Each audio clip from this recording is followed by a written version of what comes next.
വൈദ്യുതി നിരക്ക് വർധനവിനിടയിൽ ജനങ്ങൾക്കുമേൽ അധിക ഭാരം അടിച്ചേൽപ്പിക്കാൻ KSEB. നിലവിലുള്ള വൈദ്യുതി നിരക്കിനൊപ്പം വേനൽക്കാലത്ത് പ്രത്യേക നിരക്ക് കൂടി ഈടാക്കും. യൂണിറ്റിന് 10 പൈസ വെച്ച് ഉപഭോക്താക്കളിൽ നിന്ന് പിരിക്കാനുള്ള അനുമതി തേടി വൈദ്യുതി റെഗുലേറ്ററി കമ്മീഷൻ ശുപാർശ സമർപ്പിച്ചു.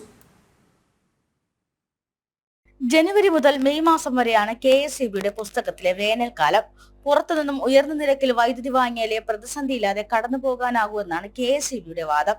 ഒറ്റയടിക്ക് ഈ ബാധ്യത ജനത്തിന് മുകളിലിട്ടാൽ താങ്ങാനാവില്ലെന്ന് പറഞ്ഞ് ആഘാതം കുറയ്ക്കാനാണ് സമ്മർ താരിഫ് എന്ന പേരിൽ വേനൽക്കാലത്ത് 5 മാസം പ്രത്യേക നിരക്ക് ഈടാക്കാൻ ഇറങ്ങുന്നത്.